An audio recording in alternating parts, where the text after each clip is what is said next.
What have you seen change? And do you find newsrooms and editors more receptive when you give them your pitches on this subject? There is a lot of good climate change reporting. It's not that it's not there. But who's not doing it? Who is doing it? Which newsroom has the capacity to do it? Which doesn't? Which editor is inclined to do it? Which editor isn't? These are the questions, because there is good climate reporting. So who's not doing it with nuance? So I would say that mainstream media, there's a bit of a fault here, because I don't see all of these issues on the front page. I will see maybe a flooding event on the front page of newspapers. I will see TV reporters at another flooding event. But it's not going beyond event-based coverage. Some of the vocabulary we used was about global warming, the conversations about CFCs and that kind of thing. But mainly the focus of the conversation at that time was about infrastructural inadequacy. We've really come a long way since then. I think we've come so far that I actually think that the title of this session is anachronistic. It's not the climate beat anymore, and it's not about what environmental reporters can be doing to make their stories, but the fact that we need to look at climate change through the lens of almost every beat. Every year, you can't keep talking about record-breaking temperature, record-breaking heat wave. So the story is in the nuance, because climate change happens on a longer time scale. Year on year, there isn't going to be drastic difference. So it's the larger pattern that we're talking about. And we have to be open to that nuance. Now, the feeling that I get is that editors feel that the nuance is too much for the readers. As journalists, we also struggle sometimes to tell these stories well. So the onus is also on us to really simplify the science as much as possible. Is our environment reporting, because a lot of it is good. I think we all agree that there is a lot of good work out there. Maybe it's not going far enough, but there is. Is it doing enough to make a change in terms of policy at the government level? I mean, if we start holding people accountable, presumably there'll be impact in some time. It happens occasionally. At this time, the regulatory capture is strong enough for with fairly entrenched impunity. It will happen, but it'll take time.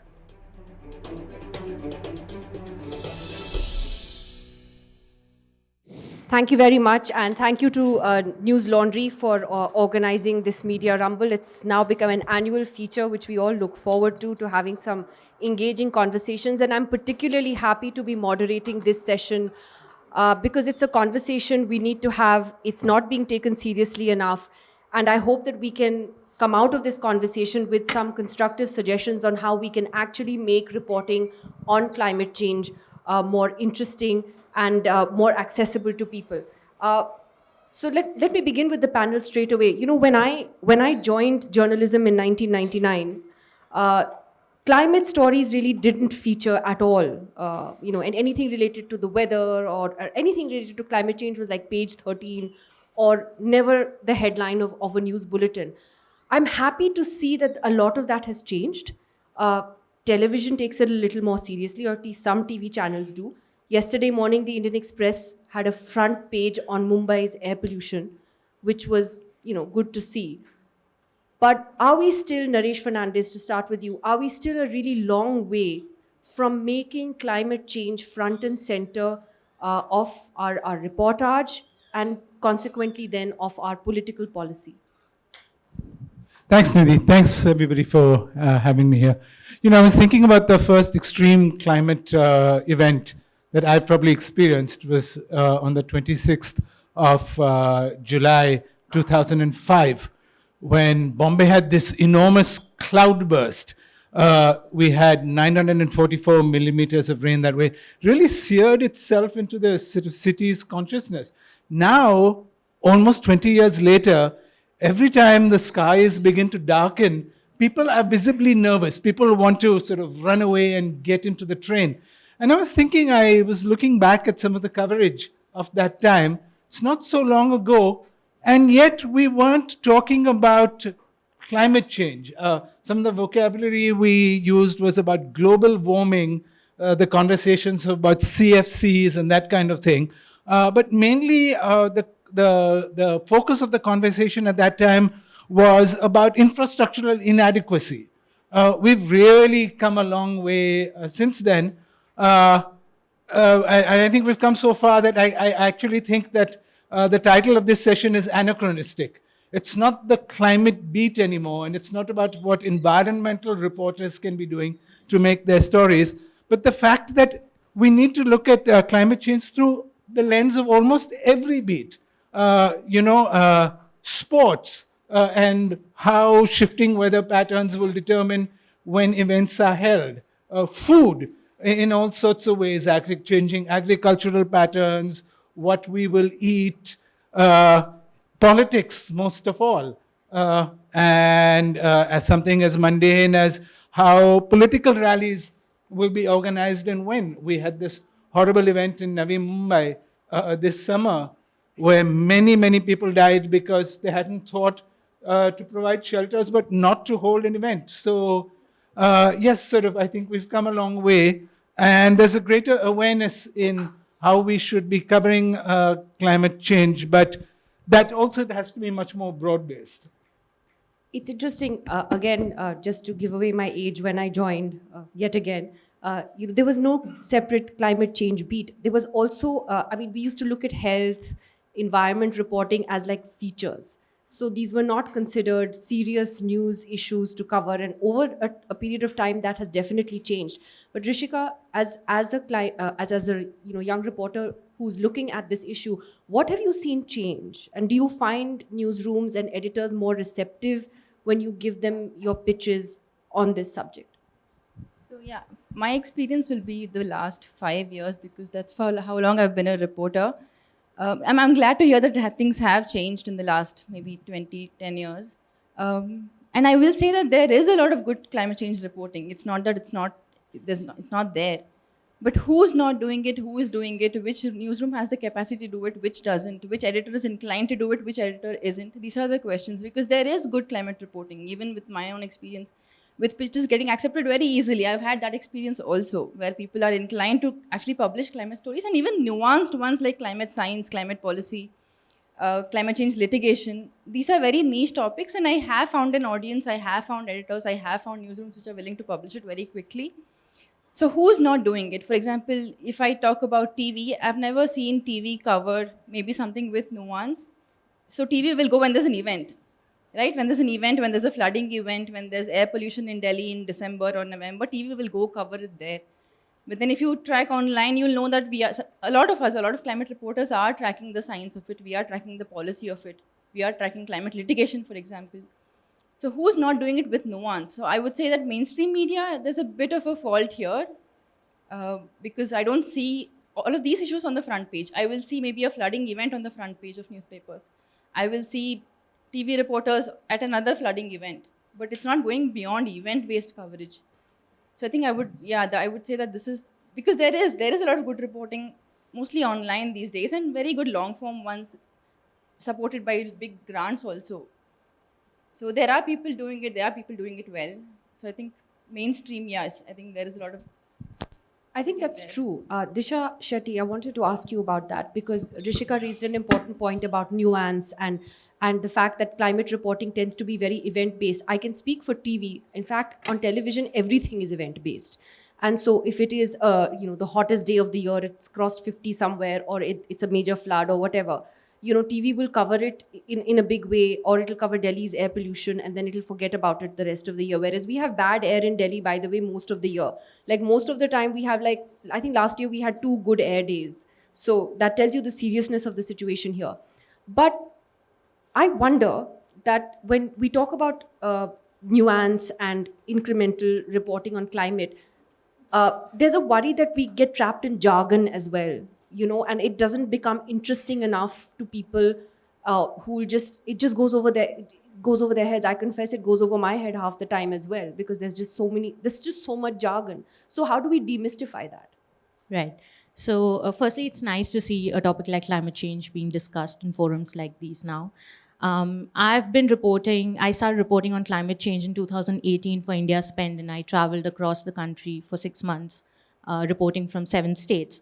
And from then till now, I see that the appetite for climate reporting has drastically gone up. Editors are definitely interested. Just like Rishika said, your pitches get accepted, and there is, I think, reader interest as well. Now, I think we're at a stage where we are open to climate reporting. We understand it's important. We know that it's happening. But the story, every year, you can't keep talking about record-breaking temperature, record-breaking heat wave. So the story is in the nuance, because climate change happens on a longer time scale. Year on year, there isn't going to be drastic difference. So it's the larger pattern that we're talking about. And we have to be open to that nuance. Now, the feeling that I get is that editors feel that the nuance is too much for the readers.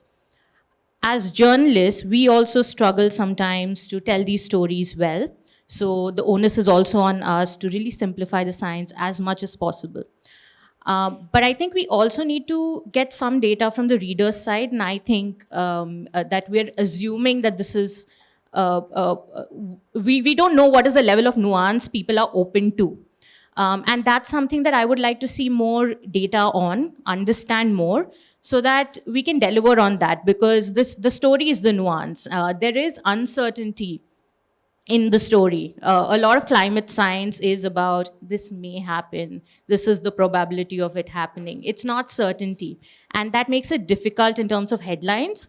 And that's the struggle I think we as journalists, editors, everyone is in the media right now. Can I ask you that, do you have any data or feedback that you get on how climate stories are doing online? I mean, is there any way for you to measure that? I think Naresh might be able to answer that. I don't know personally. As a reporter, I only get feedback from what readers tell me. And that feedback is quite encouraging. Especially young people are very interested. I also hear a lot about climate grief, climate anxiety. And I sense that as a reporter, I cannot just be doing stories of doom and gloom, because it's very overwhelming and paralyzing for young people who are interested, who want to engage, don't know how to. And that's the role of solutions journalism. And we can talk more about that later, I suppose. Rajshekhar, just if you wanted to come in on that. And the point that Disha made about gloom and doom, I mean, do you think that that's part of the problem, that people just don't want to hear? I mean, there are a lot of people who just react to climate change stories, and that's sort of, well, this is a doomsday scenario that's being projected. This is not going to impact me right now. Why are we worried about what will happen in the next 100 years? I mean, I certainly meet a lot of people like that who just switch off. Not young people, by the way. I think there is definitely a generational issue here, which Disha rightly pointed out. What's the feedback you get? I think there are two parts to that answer, really, right? One, if the media keeps focusing on events, right, it's easy to understand why there would be this pessimism and loss of hope around our future, because it's a cyclone here today and a dam burst there tomorrow and a heat wave in a third place, right? To step back. So internationally, people have been sort of talking about climate doomers, because this barrage of bad news really saps people. Now, to just sort of step back a bit, there are two things that I wanted to say. One, in some ways, right, when we say that the media is not reporting on climate change with the urgency it deserves, it's actually a wider failing of the media. The media is not reporting on a bunch of public interest issues with the urgency they deserve either. So health, education, whatever. One. Two, therefore, when we look at climate change, it's useful to understand what newsroom failures essentially make it harder for us to bring the level of urgency we need to this debate. So when you look at climate change, I suppose there are three different vectors here.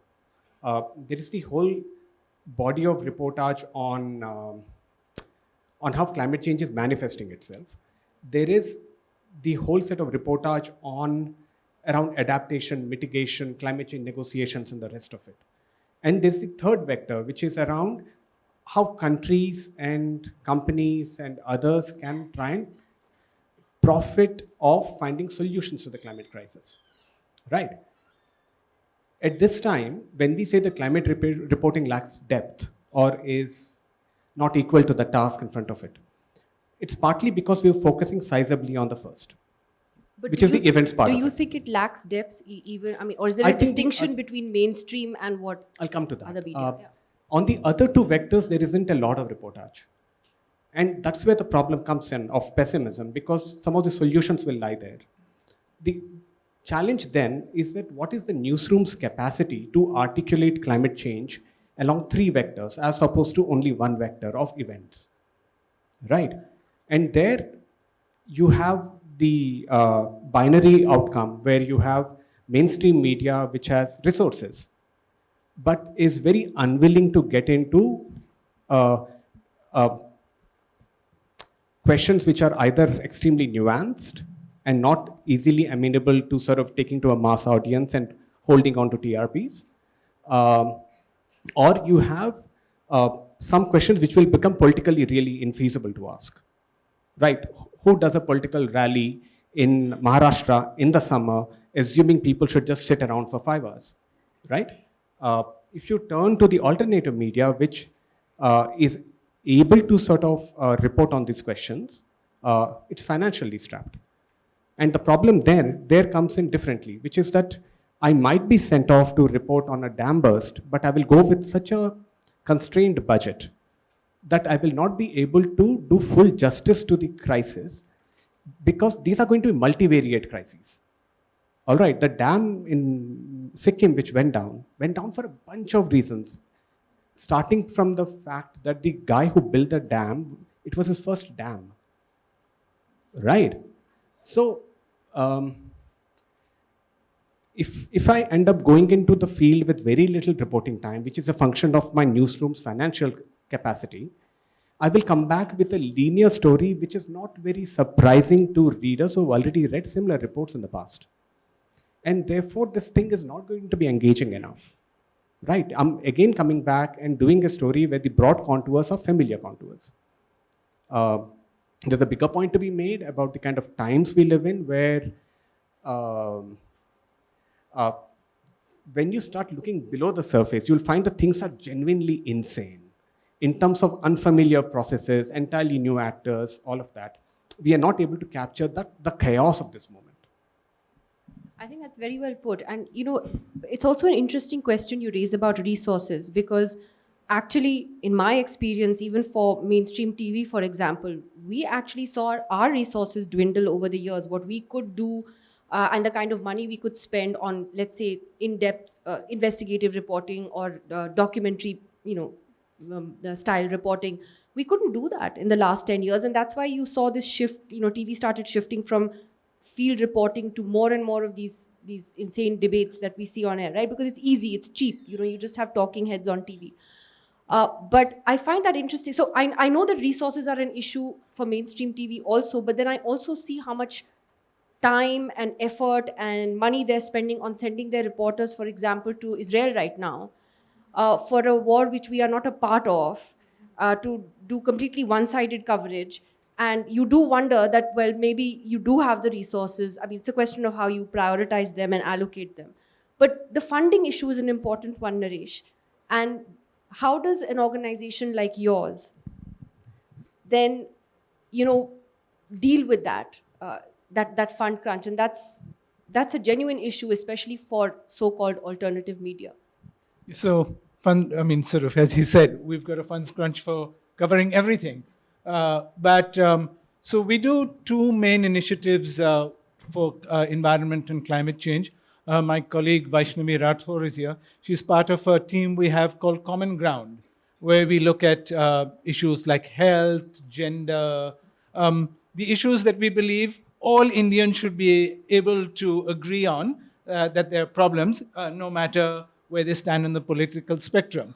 And Vaishnavi, for instance, gets a month to do a story, which is perhaps not enough time, but it's more time than most people get to do stories. We also have a video. We used to get 24 hours, if that. That was considered and she's investigation. produced some fascinating stories. We concentrate a lot on the telling of the stories. So among the stories she's done that I really like is she focused on a bus that travels twice a week from Orissa to Kerala, bringing people to new jobs in Kerala, essentially because they have lost their agricultural livelihoods in Orissa because of rising sea levels, and their fields are being inundated. We also have a video magazine program called Eco India. It's been running since 2018. We've done about 200 videos and to 200 video magazines within sort of this section. And about a third of those, I think, are about climate change. And each of them focuses on what you were talking about, on solutions. And those are the ones that readers really sort of take to, or in this case, viewers. So if we do something on So they do well. They do well. on sustainable fashion, for instance, that's something that people sort of automatically gravitate towards. So yes, I think individual consumers of news are interested in how we tackle this problem. It's our challenge to be able to present this in an interesting human way. And that's often not very easy when you're talking about policy matters, when you're talking about big data stories. Exactly. I wanted to ask Rishika about that. That what do you feel is the most effective way to then tell the story as a reporter? Is it a video format? How do you demystify it? How do you make it more interesting in your view? This is so, as someone who covers climate negotiations, for example, which are complex, which are very complex, and this is not something that I can maybe talk to my neighbors about.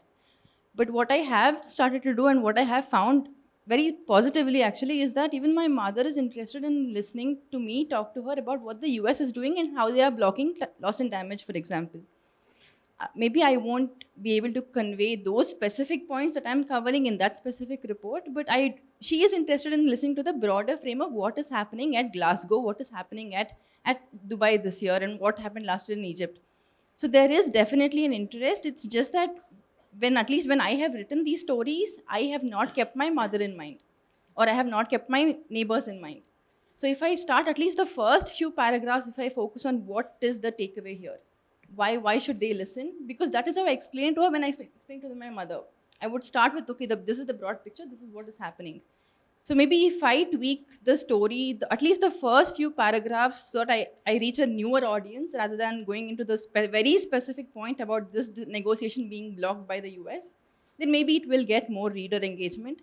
So you do think about your mother and how she would, I have, what you would because tell her. I talk to her, I talked to her about my work. By the way, that's a TV rule as well. You have to think about what your aunt in Karol Bagh is going to do when she sees, if she doesn't get it, or your uncle in wherever, Kailash Colony, if they don't understand it, then you're not doing it right. You're lost in jargon. So, but it's still a big, it is an issue because I don't see a lot of policy being covered on the front page or in TV, for example. And so I keep thinking, imagine the impact if there is a public hearing tomorrow and TV goes there. Like imagine the impact. Like online you see these reports every day. There's a public hearing, there are protests.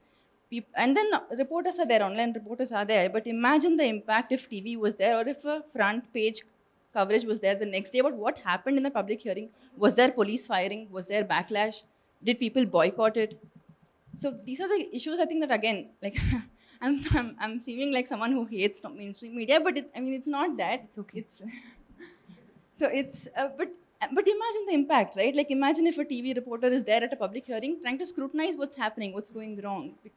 I would love to see that.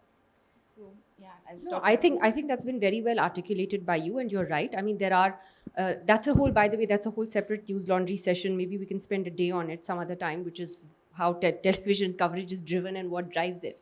But I think you made some very valid points on how you can make it more interesting. Disha, do you want to weigh in on that? In your experience, what do you think has been the most effective way to get a reaction to your story from ordinary folks? So health, considered a soft beat, I think is another way to enter the climate stories. I was a health reporter before I became a climate reporter, and I write a lot about the impact of climate change on health.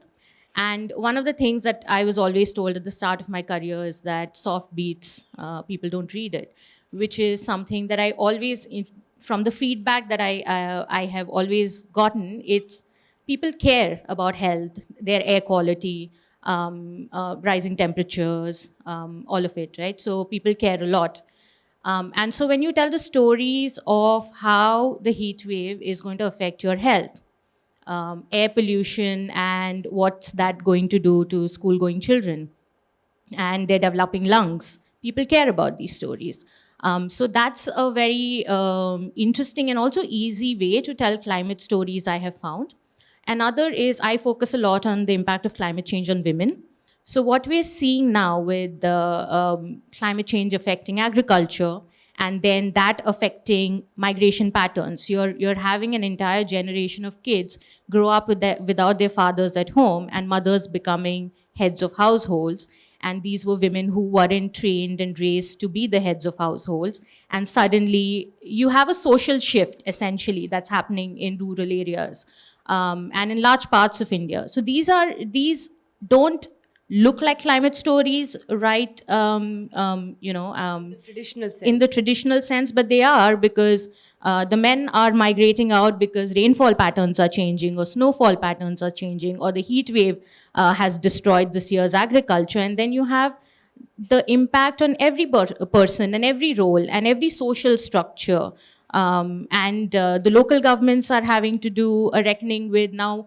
For instance, in Uttarakhand, you have villages without men and just women doing everything. They're doing farming, they're raising their kids, they're caregiving for the elders in the house. So there are health stories, there are human rights stories, there are women's stories, and these are all climate stories.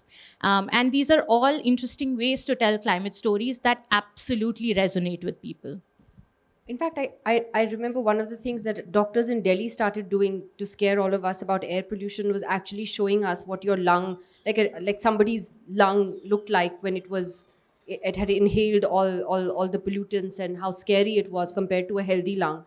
And I remember the first time that happened, there were lots of like shocking reactions to it. People wrote in, and it kind of it shook people, and that was a good thing. But one of the things I would hope that journalists would want to do, Rajshekhar, is also to shake up those in power, those who could decide policy. Is our environment reporting, because a lot of it is good. I think we all agree that there is a lot of good work out there. Maybe it's not going far enough, but there is. Is it doing enough to make a change in terms of policy at the government level? Well, this question of impact, right? Impact in journalism works in two ways. Either you write a report and public institutions pick it up and act on it, right? That's what happened with the coal scam and so on, CAG report, and then the court case and the rest of the aftermath. That is not happening right now, right?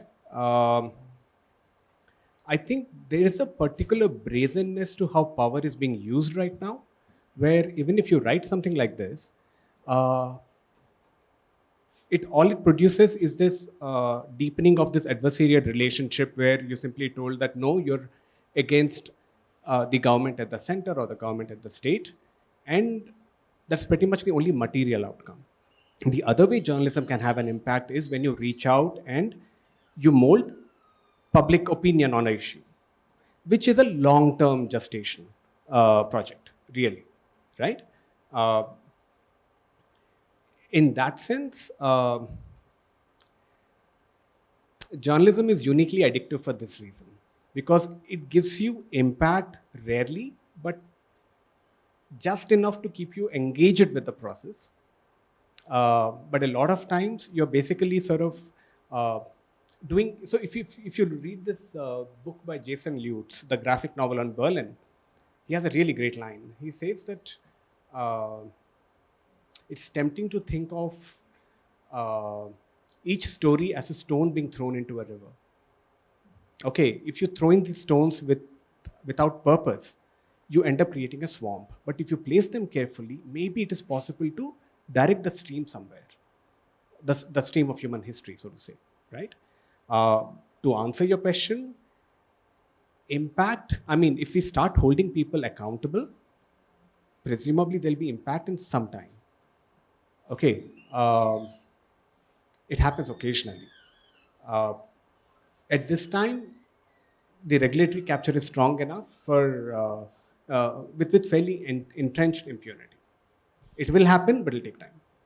Let me ask, Rishika about this, that especially when it comes to climate negotiations, since you cover that, and we have a COP summit coming up soon, how do you find that environment reporters or those who are doing the climate change beat, as it were, tend to, in a way, sort of reflect, let's say, the Indian government's position, in these negotiations without much questioning, or is there enough questioning happening? And I know, and this is tricky because, I know that very often the government's job is to spin things to draw a narrative in their favor, and often beat reporters do end up only regurgitating that spin. So, is there enough pushback from the climate beat, as it were, to question some of the established lines that the government of India, let's say, takes in climate negotiations? Again, I think I have a positive response here saying, yes, there is a lot of reporting that is still critical of what the Indian government is saying, what the Modi government is saying. During COPs, after COPs, when they take decisions which are against what they say at COPs. For example, the Forest Conservation Act right now. It will open up a lot of forests for rampant diversion. So at least when I was following it, what I was saying was, okay, what happened? Because if we are saying we'll create, I don't know, 1.5 billion tons of carbon sink, I forgot the number, but it's some billion tons. So if we are saying, 2 billion tons, thanks, Aruna. So if you're saying we'll create 2 billion tons of carbon sink, and we are simultaneously bringing up this amendment to a forest conservation law, which can open up so much of land for diversion, then there is obviously a dissonance, and this has to be critiqued. And there are people writing, and we are criticizing the government for this also. But I think it's also important to remember that climate negotiations happen at many levels. So that you can look at it from a national level, you can look at it from a local level, you can look at it from an international level. So there are layers of deception. You can have one at the national level, you can have one at the international level. It's good to track all of them, criticize all of them, because none of them are doing a good job. So I think it is happening. This is also happening, yeah. Naresh, did you want to just weigh in on that, how challenging it is to sometimes question, well, it is, I guess, in all beats nowadays, to question the official narrative, but on climate also. And that's What's the the problem. pushback you get? Because it involves questioning the dominant development model. As we know, there are sort of interests that are deeply enmeshed with the government that have to do with mining, with all of these sort of privilege, spectacular infrastructure over sustainability. And so to question these things, as Rajshekhar was saying, is to me immediately adversarial to the government. And in polarized times like this, public opinion doesn't necessarily fall behind what is public interest. And I think one of the challenges, again, about building public opinion around climate change in this time is the fact that it goes against the dominant spirit of the age, aspiration, consuming more. Essentially, what we're telling people is reduce your carbon footprint, which is, do less. And so everybody wants easy solutions, maybe segregate my plastic or something, but not taking fewer vacations to Thailand. Rishika, last comment from you. What would you like to see change? What would you like to see done differently on the environment beat? And how do you think we can also, as journalists, as the media, get more people interested in climate as a political issue? Because I've often found, I love it when people say, well, why are you politicizing, let's say, women's safety? Why are you politicizing this issue? Well, I think everything should be politicized because we are a democracy technically, and therefore, we should make these political issues. We should hold our politicians accountable, whether it is on women's safety or climate or whatever. How do we because if you look at party manifestos, even for these upcoming elections, who's talking about climate change? Who's talking about these issues which actually should matter to us? So the example that I was talking about, the mine and public hearing, this is a very political story, right? It is an issue of land rights for people. It is an issue of carbon sink also, if you take India's position. If it's an issue of forest also, it's an issue of wildlife also.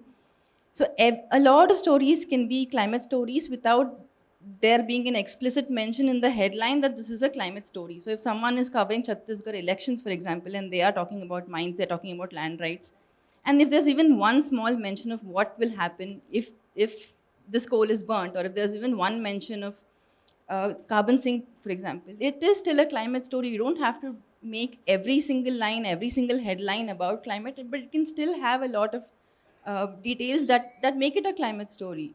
So, or even maybe if you go to some villages along Orissa, the coastline, and elections are coming up there, for example, and if the local MLA is saying, okay, I'll rehabilitate all of these people, maybe 10 kilometers inward, or if maybe those are the demands, but they are not being met, this is also a climate story. It doesn't have to have a headline saying climate change story, but if that is the demand of the people that they be rehabilitated or be relocated 10 kilometers away from the shore, then that is still a climate story. So I think as reporters, we can recognize that there is this angle in every story and do it. As editors, maybe they could see this angle even when we miss it. Maybe if Naresh is looking at my copy, then I would like him to tell me, is there a climate angle here? What is it?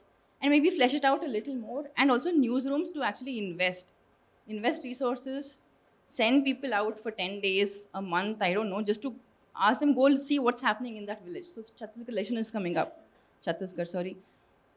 Tell someone to go sit there for 10 days. I don't know what story I'll get. Maybe I'll get a good story. So that's good investment. I'll at least have an understanding of the next few months for Chhattisgarh. So investment by newsrooms, yeah. That's true, because a lot of our political reporting, at least on TV, is very sort of like he said, she said, you said, they said, and it just ends there. Disha, what would you like to see, done differently? I would just like to see more resources, because I think that we do have trained journalists in climate, in health already around. So I would just say resource, which is like a media problem in general, whether alternate independent media or mainstream media. I think independent media especially has done a very good job in platforming health and environment issues. So just more resources, because so much of our time as independent journalists is spent raising grants, writing grant proposals for to raise money for our own reporting trips, and it all is with. It's a part of our job. We're doing it. It's a public service, but it comes at individual costs. And that's quite hard on all of us, I suppose, and it does lead to frequent burnouts as well. And that's something that we don't talk about a lot. Because the system's broken down, the individual journalists are pretty much holding it together when we're trying to do many of these offbeat niche subjects, which are very critical, important subjects. So I would just like to see more resources. Rajshekhar? Well, so one of the strange things with any news organization is that their reportage is usually hyper granular in some areas. Climate change negotiations, the reportage is painfully granular. It loses readers by the dozen with every word, right? And at the same time, a huge swathe of issues go entirely unexamined. At the same time, the last 20 years have been so disruptive. The last 30 years have been a period of great change for this country. The last 10 years have been a period of great change for this country. The madness of these changes is something that if we start actually if we start reporting properly on the kind of changes and huge structural realignments that we are seeing inside this country, right, you will have outstanding reports immediately. I suppose the argument that I'm trying to make is that if you're able to really sort of capture the ongoing moment, there is enough nuttiness in it to make for very, very compelling reports. When you're starved for resources, starved for time, you end up coming out with fairly simplistic, linear narratives, and you lose people there.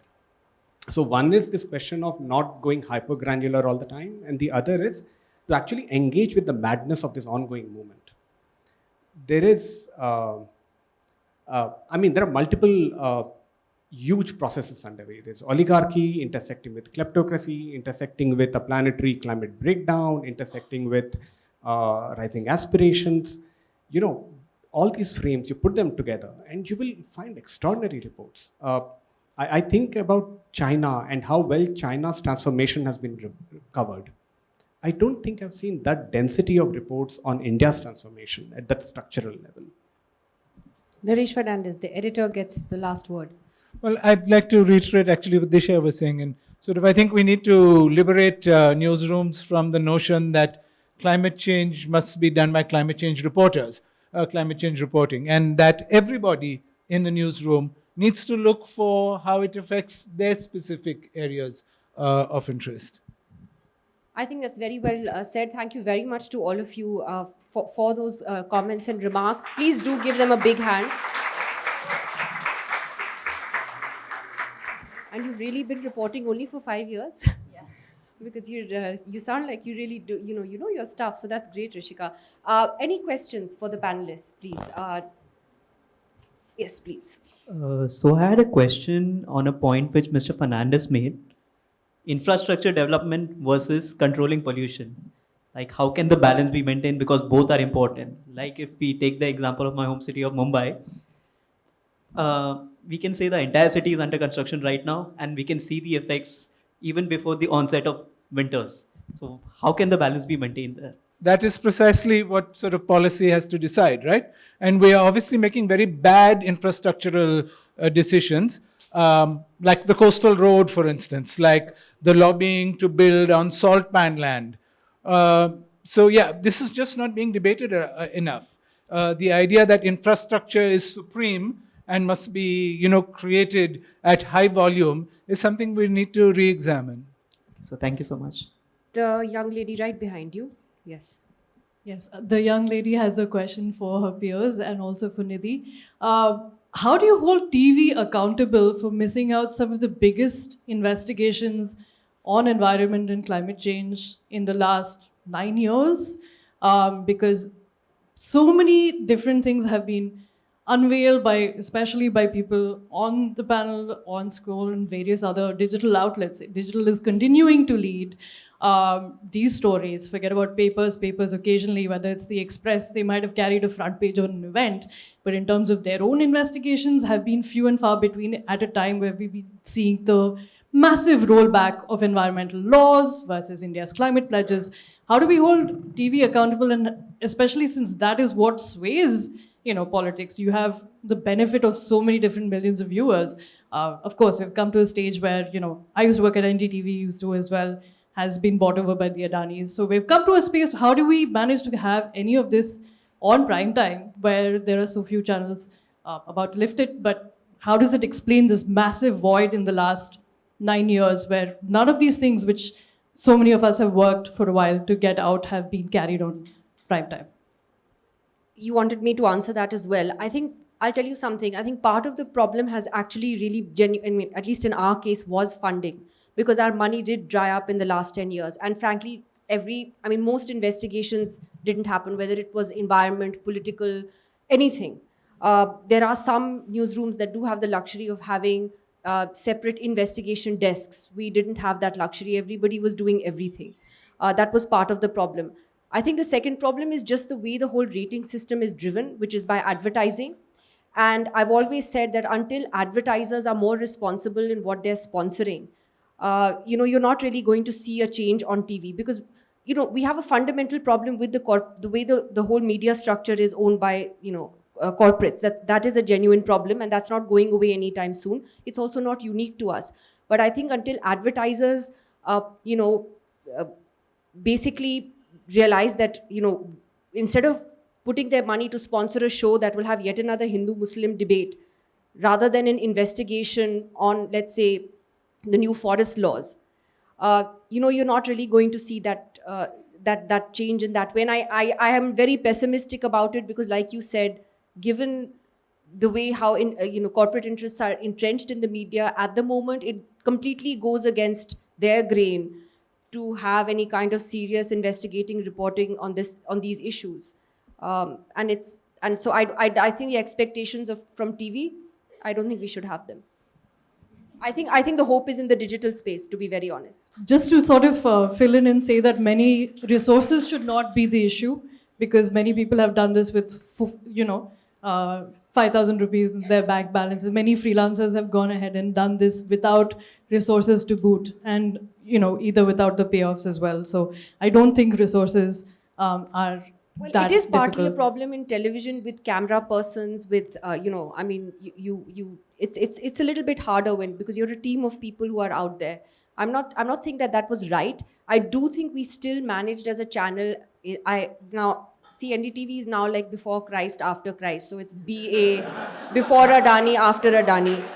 So in the BA era, I am proud of the fact that we did do a lot of prime time coverage, and we did have reporters who were specifically assigned to these beats, who were looking and as serious beats, not as features, for a very, very long time, and who would still make an effort. And I think we did put out some good stuff in the process. But like I said, we could have done more. We should have done more. There were certain constraints. And I think that in today's environment, to be able to do justice to that, at least on television, I'm not very hopeful, unfortunately. Yes, sir. Sorry, I beg to differ on that issue that, it's only of late and only in the last 9 years that media has stopped talking about these events. Let's face it, these things don't have TRP values. Even for as long as I have been watching news, and I've been watching news for fairly long, they only come up with these programs, environmental issues and ecosystem, things like that, when there is a disaster that happens. So I think to that extent I agree with the lady there that somewhere I think the media needs to do more. Just pushing the blame onto corporatization or resources, etc. I'm sorry, I don't agree there. But I'm agreeing with you. I'm saying that it's a TRP-driven model, which is terrible. It's the lowest common denominator, unfortunately. In front of you sits a former colleague of mine, Ridesh, who's done some terrific environment reporting for NDTV India, but I think at some point he realized that if he was going to do something more meaningful, he had to move out of television and do something more independently. I agree with you. The model is flawed, and it's not just environment issues that are suffering. It's a lot of serious issues that this country faces which just don't get reported because, we just cater to the lowest common denominator because of the way the whole model is structured. It's a fact. Sorry, just one There's second. only 3 minutes left. If we could get No, more I questions. just want to ask you one. I'll take Sir, 10 just to seconds. be- Is there a vested interest in reporting? That's my only question. I I'm finish. sure there are vested interests. I mean, especially depending on who your owners are. Environmental issues. Yeah. Of course. That's what Naresh was pointing out as well. Yes, please. Hello.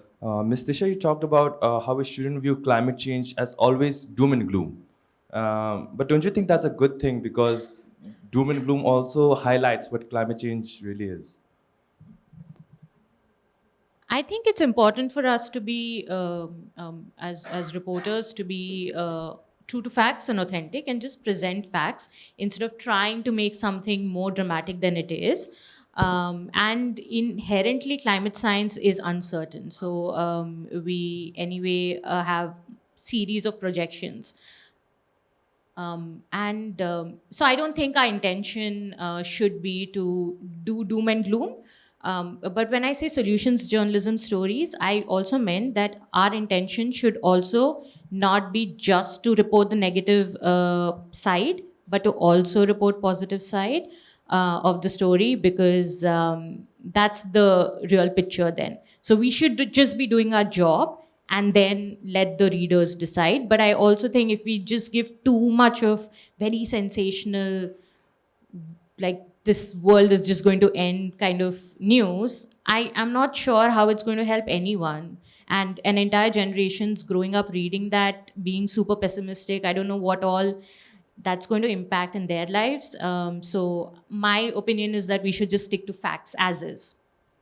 We just have 2 more questions, yes, and then Ridesh has a question, yeah. Yeah, so I want to talk about digital space particularly. So recently I've been searching like a lot of news websites, like especially the mainstream media platforms, for example. But the thing that I found is that especially even environment as a topic is not even being mentioned as a column. Like we have national, we have sports, we have business, we have everything, but not as climate as a separate subtopic. Some pathetic situation is that I kind of found environment news under lifestyle. Or I have to search for keywords like disaster to find something about environment in the website of that particular media organization's platforms. So, I mean, given that digital space doesn't need like a lot of funding or something like that, and it doesn't have any time or space constraints, for example. And also it's like, as you all mentioned, that we have a good consumer base that is actually reading and that is actually focused on climate as a subject. But why is it still a problem for mainstream media to even give some recognition for climate as a separate topic in their platforms? Naresh, do you want to take that? I mean, I'm sure your website didn't put it under lifestyle or... Yeah, but we don't have it. We don't have a separate environment tab either. I think in the age of Google, you can find what you need, and so how things are classified in a specific website doesn't really make a difference. But there are all sorts of very interesting environment-focused initiatives. There's Monga Bay. There's India Spend, which does a lot of stuff. There's Third Pole. So there's a lot of information out there, and it's not difficult to find if you really want to. Ridesh, last. Okay. Time's up. I've got a big red thing on my... I just want to say one thing because you have given me the privilege of the last word. The thing is, we should also understand while covering or while publishing this that what is the language of affected and what is the language of who are governing us. So English is the language of the people who are governing us. So that is fine for the policy making understanding, that is okay. But unless or until we promote, and I know it is happening fairly well, that people who are in Ilakai Bhasha, in the regional languages and Hindi mostly, it makes an impact if the Tamil Nadu minister reads a story in a Tamil language and he knows. I did one story taking a sabbatical from NDTV and that was published in Scroll website, and that was about a dam. You know, in Uttarakhand, in my Himalayan state, there are more than 100 dams. They generate 4,500, more than 5,000 megawatt electricity. Now the government wants to make one dam which is equivalent to those 100 dams. And that story was done on a Scroll first time. And that is Pancheshwar Dam. So this language has to, the language and the voice of affected in different multimedia versions and text versions, that will make a lot of impact if we do that. I think that's a great point to end on. Thank you very much for that. And thank you very much. Sorry, just to once add, again. language is not just spoken, is also signed. Again, I'm very sorry. Shifting role. What is this? He's saying sign language also. It's not just spoken. Yeah. Yes, of course. I'm so sorry for that. Yeah. Thank you very much to our panel and to our audience. You had some really good, provocative questions. Thank you, everybody.